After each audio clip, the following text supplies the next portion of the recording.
Bien, que Dios los bendiga. Estamos en culto de adoración hoy día. Hemos resuelto de alguna manera en el Espíritu dar gracias, Señor, que este sea un culto de adoración profundamente, grandemente. Y el Señor me dio una palabra. Bueno, Él siempre me da una palabra. Yo siempre digo que yo no predico si el Señor no me da una palabra. Quiero que la palabra sea del Señor, por lo tanto, funciono y estoy funcionando y quiero seguir funcionando, valga la redundancia, en función del Señor, lo que el Señor me está hablando, lo que Dios me está hablando. Y encontré una palabra hace un tiempo atrás, unas semanas atrás, que la encontré maravillosa, porque eso tiene de bueno, que la palabra a ti te sorprenda, que me sacuda, siempre digo yo, que me desafíe, que me proponga. A eso siempre, Dios siempre tiene algo por hacer, nunca, Dios no es plano, Dios no es un Dios plano, Dios no es un Dios que repite siempre lo mismo. Él va desarrollando, va creando, va haciendo cosas nuevas. Él se va moviendo de una manera distinta. De la forma que se mueve contigo no tiene por qué moverse con la otra persona, y así sucesivamente. A Dios le habla todo de una manera distinta. Ahora los códigos, ahora los principios, ahora el formato es más o menos lo mismo. Hay un orden del Padre, hay un orden que nosotros tenemos que seguir. Y ese orden no cambia, no cambia por más que haya pasado el tiempo, por más que vengan todo este tipo de modismo, por más que haya avanzado la tecnología, por más que los millennials, por más que la generación Z sigue existiendo y se mantiene y se va a mantener por el tiempo de los tiempos, el orden del Padre. Esta palabra que tengo yo está en el libro de Josué capítulo 3. Y voy a leer todo el capítulo, el versículo 1 hasta el versículo 17. Y dice así: Josué se levantó de mañana y él y todos los hijos de Israel partieron de Sittim y vinieron hasta el Jordán y reposaron allí antes de pasarlo. Y después de 3 días los oficiales recorrieron el campamento. 3 días, un número del Señor. 3, número del Señor. Aleluya. La Trinidad, ¿me entiendes? Aleluya, Padre, Hijo, Espíritu Santo. Amén.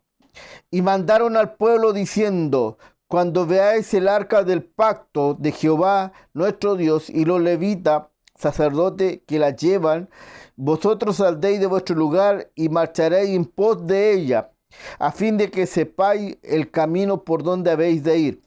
Por cuanto vosotros habéis pasado antes de ahora por este camino, pero entre vosotros y ella haya distancia como de 2000 codos, no os acercaréis a ella.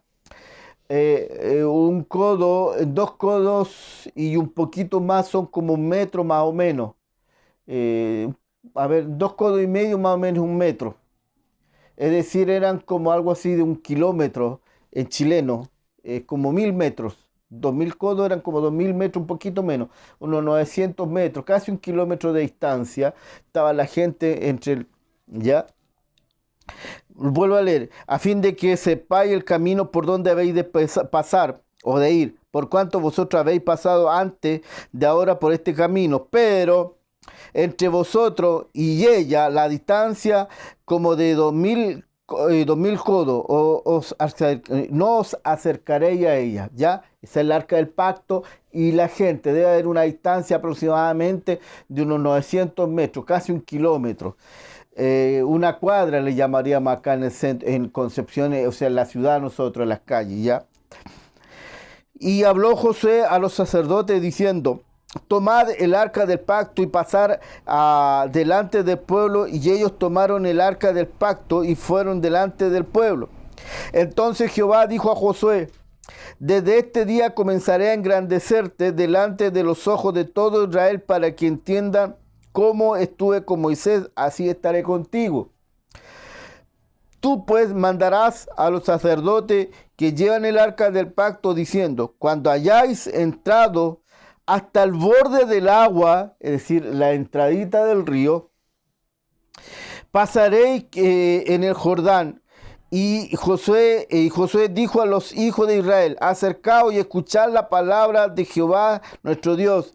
Y añadió Josué: en esto conoceréis que el Dios viviente está en medio de vosotros, y que él echará delante de vosotros al cananeo, al eteo, al heveo, al fereceo, al gergeseo, al amorreo y al jebuseo.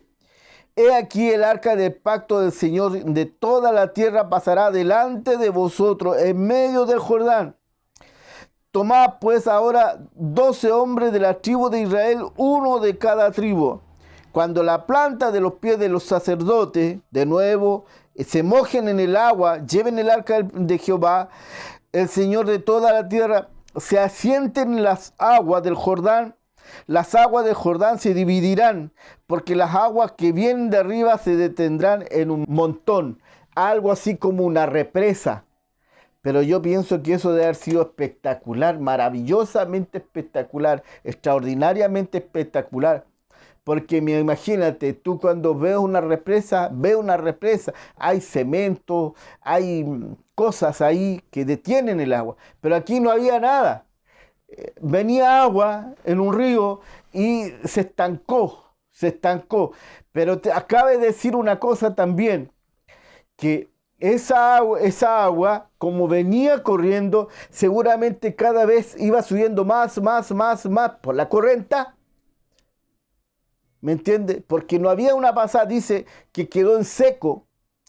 Entonces el agua, el tanque en el espíritu, o sea, se movía, no había nada. Imagínate, de repente el agua se estancó como un montón, dice acá.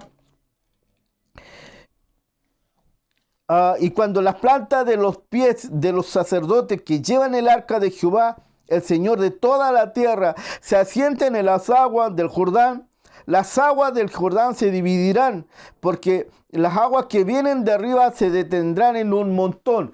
Es decir, las aguas que corren hacia abajo pasaron, se fueron, ¿sí?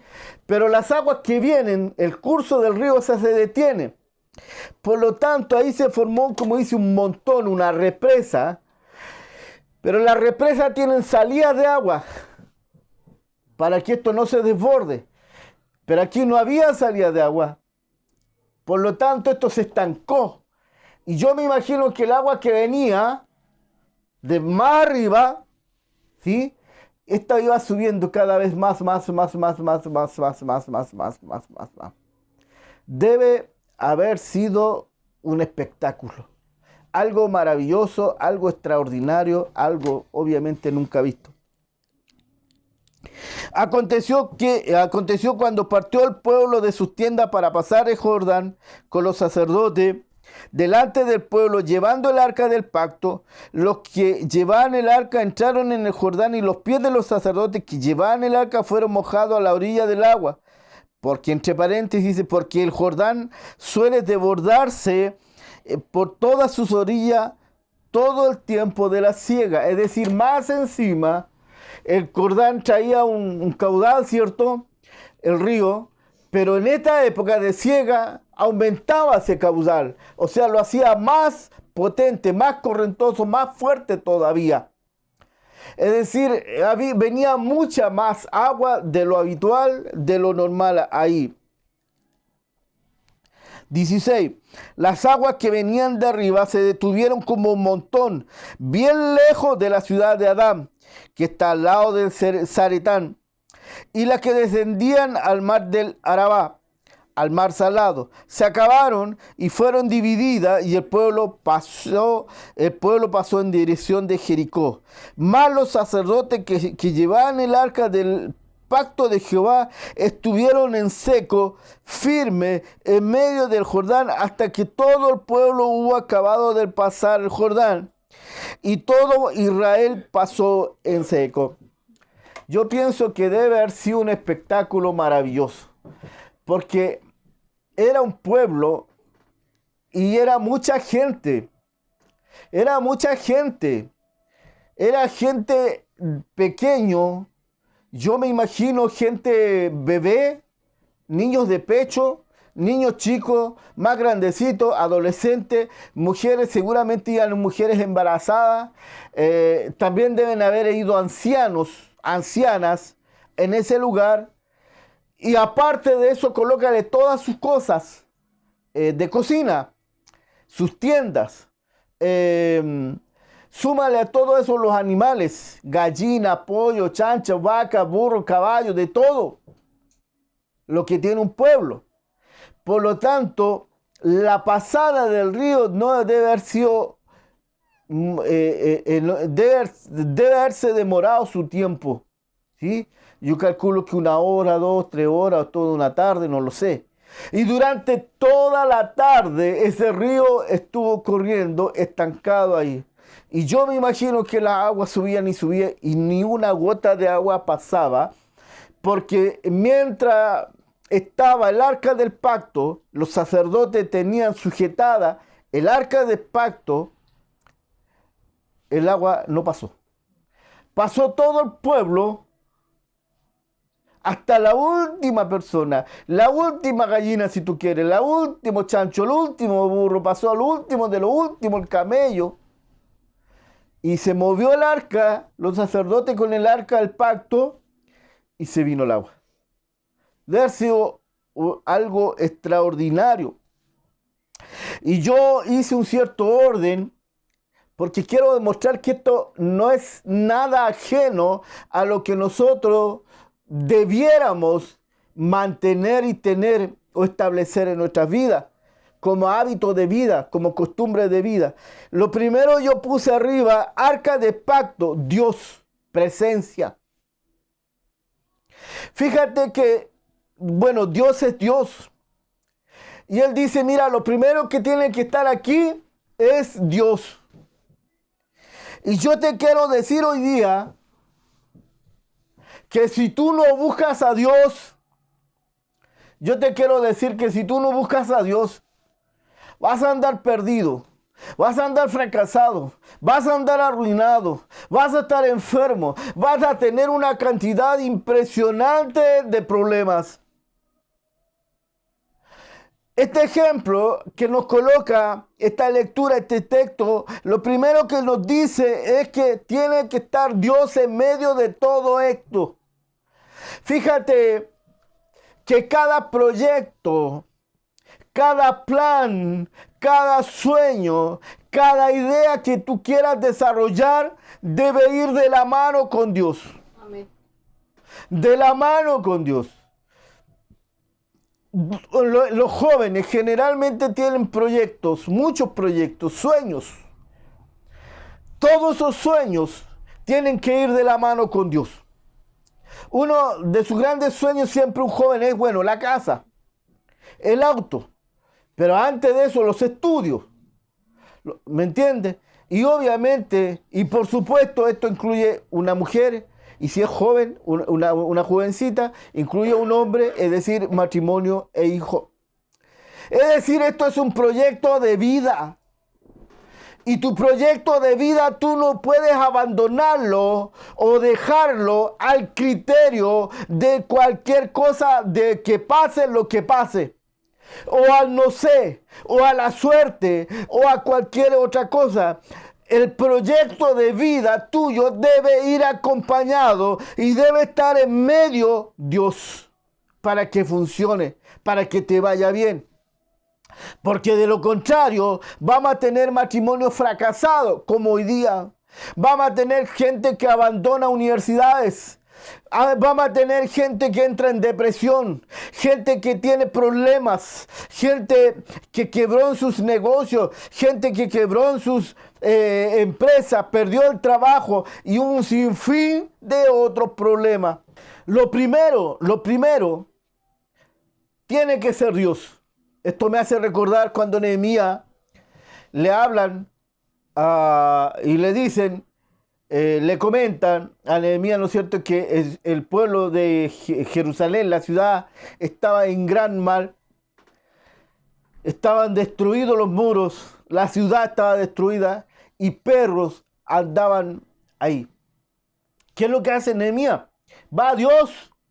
Lo primero es Dios. Y comienza a orar. Comienza a ayunar.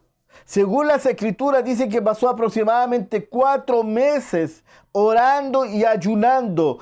Y recién después de 4 meses Dios le habla, le comenta y le responde a través del rey, que le da toda la madera, todos los recursos económicos, todos los recursos humanos, la gente, los vehículos para movilizarse, los permisos para cruzar los distintos lugares, el reino que tenía que moverse, y la madera para llegar a ese lugar, la comida para cocinarse en el trayecto.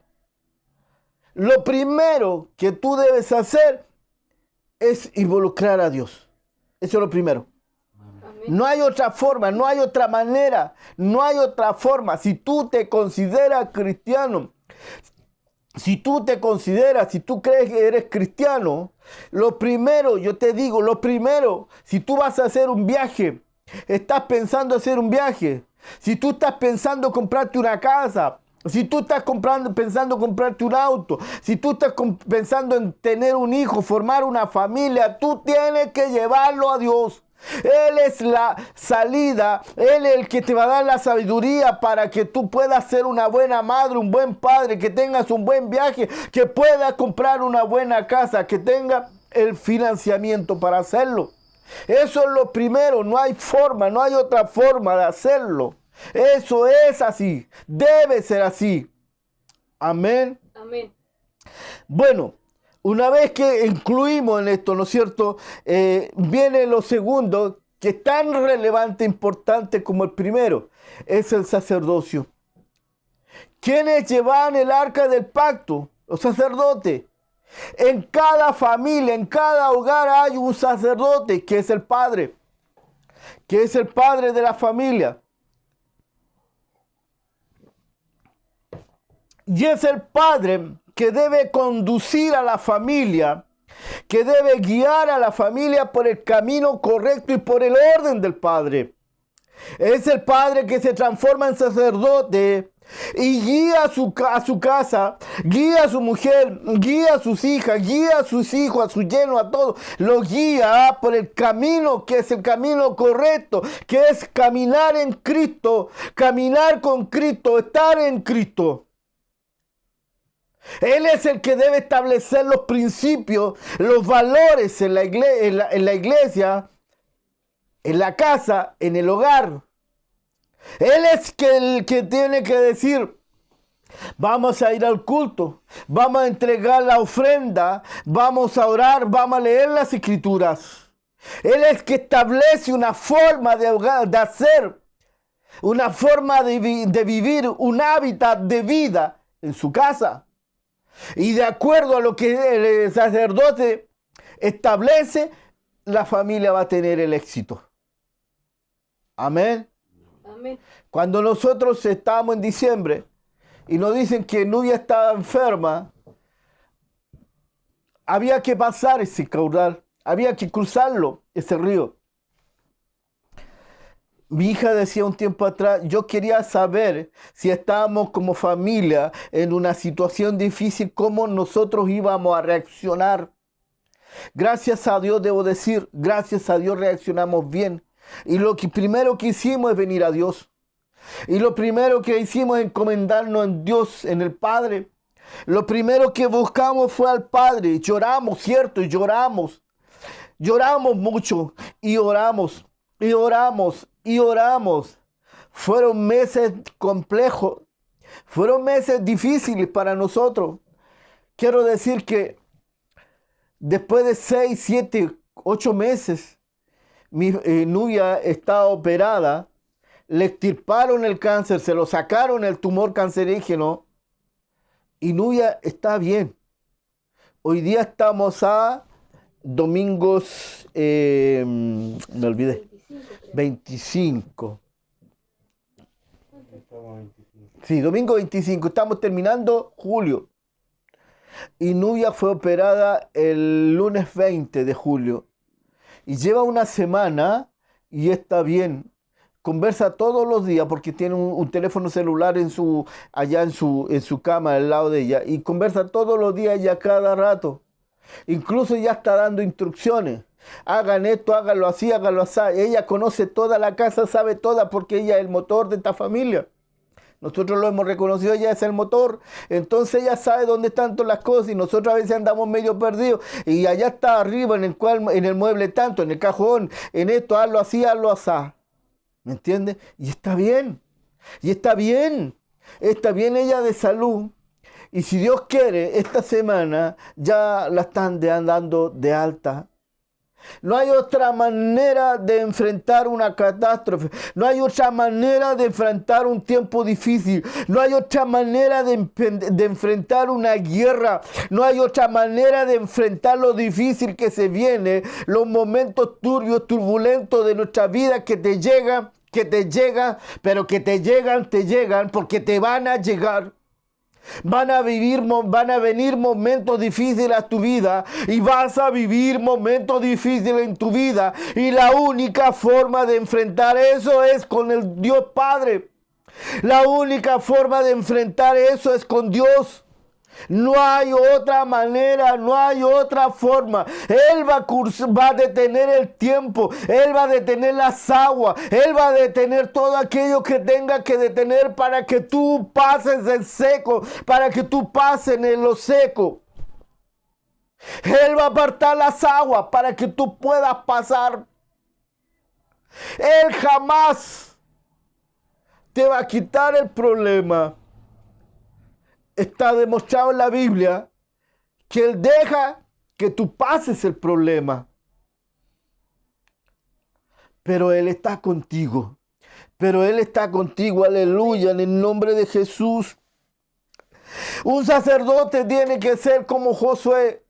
Cuando él hace la última oración, dice, yo no lo sé. No sé qué van a hacer ustedes. Pero mi casa y yo serviremos al Señor. Pero mi casa y yo serviremos al Señor con una convicción, con una firmeza, con una seguridad. Él lo declara y lo establece. Lo vamos a hacer. No está preguntando, Él lo afirma y Él lo confirma. Vamos a servir al Señor. El otro día fui a predicar a una casa y había mucha gente. Y la palabra me llevó.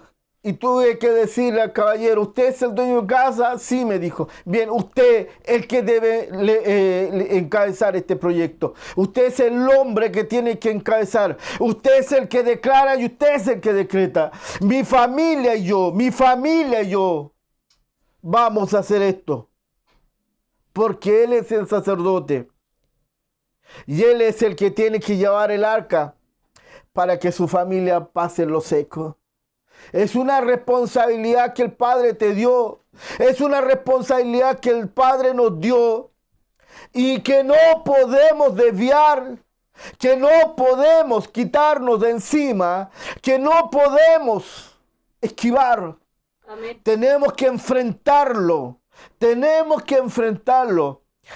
Y en las iglesias tenemos que enseñarlo. En las iglesias tenemos que enseñarlo.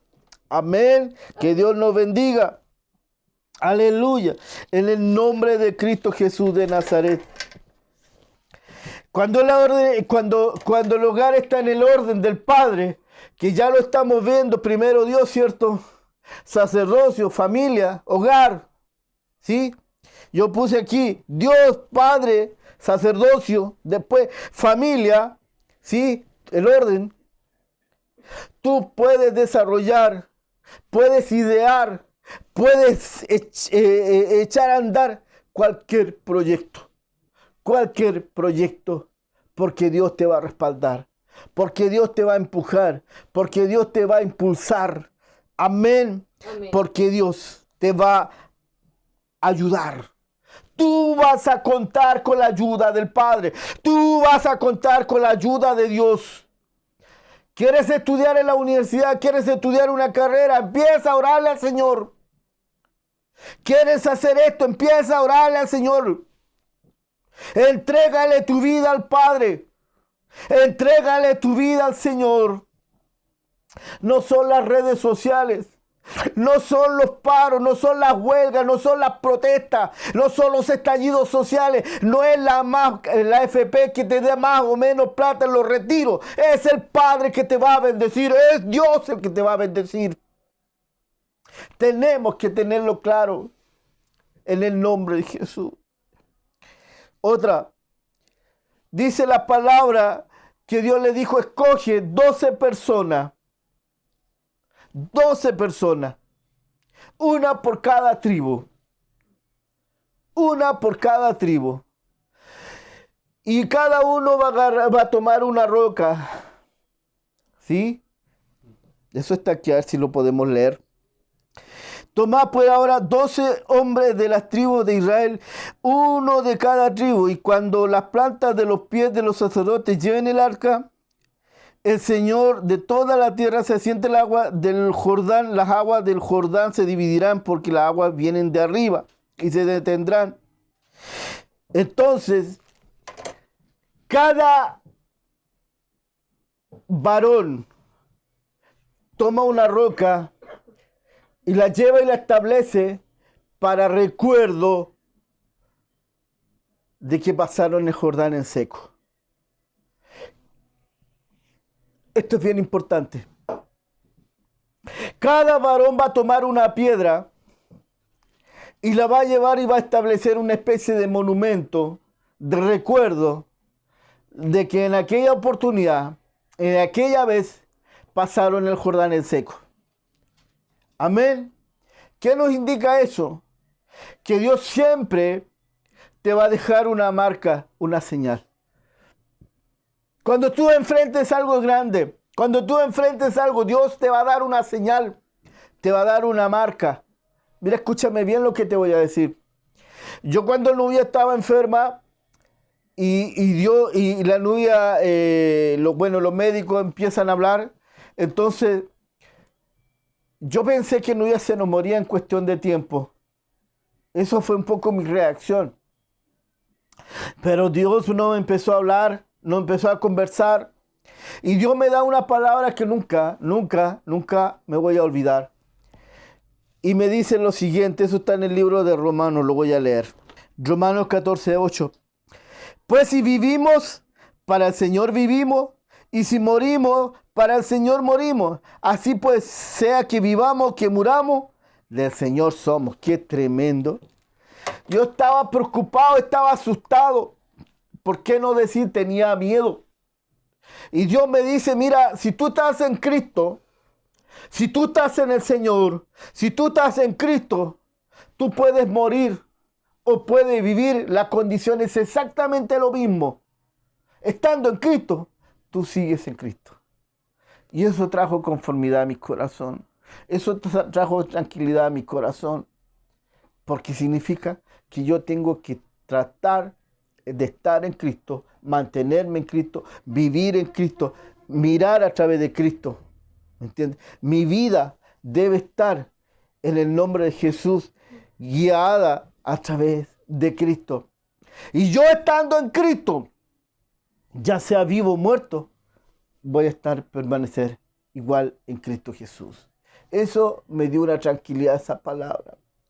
Por lo tanto, cuando nosotros enfrentamos algo difícil, algo grande, Dios va a marcar tu vida con una palabra. Dios va a marcar tu vida con algún mensaje. Alguien te va a decir algo. El otro día teníamos unos pastores aquí, un matrimonio pastoral. Un hombre que tuvo un infarto. Y hubieron palabras que lo marcaron de por vida. Y dice que él tiene grabado un texto y cuando está en momentos difíciles lo escucha. Y dice, Señor, fui a un evento y yo quería recibir una palabra que marque mi vida. Y la grabé. Y la tengo. Y cada vez que estoy complicado en algo, escucho esa palabra. ¿Se acuerdan? ¿Se acuerdan? Dios va a marcar tu vida para siempre, para que nunca te olvides de dónde Dios te hizo pasar, por lo que te hizo pasar y cómo te sacó de ahí. Nosotros somos tan cortos de memoria, nos olvidamos de todo. Nosotros hoy día vivimos en una ciudad y en una sociedad compleja, difícil, donde todo lo que es antiguo lo queremos borrar, lo queremos sacar, lo queremos cambiar y hacer todo nuevo. Lo queremos hacer todo nuevo, no olvidarnos, porque lo nuevo es nuevo y eso es bueno, y lo viejo y lo pasado es viejo y eso ya no nos sirve. Pero el Señor te dice, ¿sabes qué? Esto aquí no funciona. Porque yo quiero que tú te recuerdes por donde yo te pasé, te hice pasar y de donde yo te saqué. Cuando estés en problema, te vas a acordar de aquello. Y eso te va a infundir fe, te va a infundir esperanza, te va a infundir fuerza, te va a infundir valentía. Y por lo tanto lo vas a enfrentar. Si Dios lo hizo, Dios lo vuelve a hacer. Si Dios lo hizo, Dios lo va a hacer. Si Dios lo hizo, lo va a volver a hacer. Si Dios lo hizo, es porque lo vuelve a hacer de nuevo. Si Dios con nosotros, ¿quién contra nosotros? Si Dios estuvo con nosotros, también va a estar con nosotros, va a estar contigo. No le tengas miedo al futuro, no le tengas miedo a lo que viene. Enfréntalo en el nombre de Jesús, enfréntalo en el nombre de Jesús, porque Él está contigo. En el nombre de Jesús, oremos.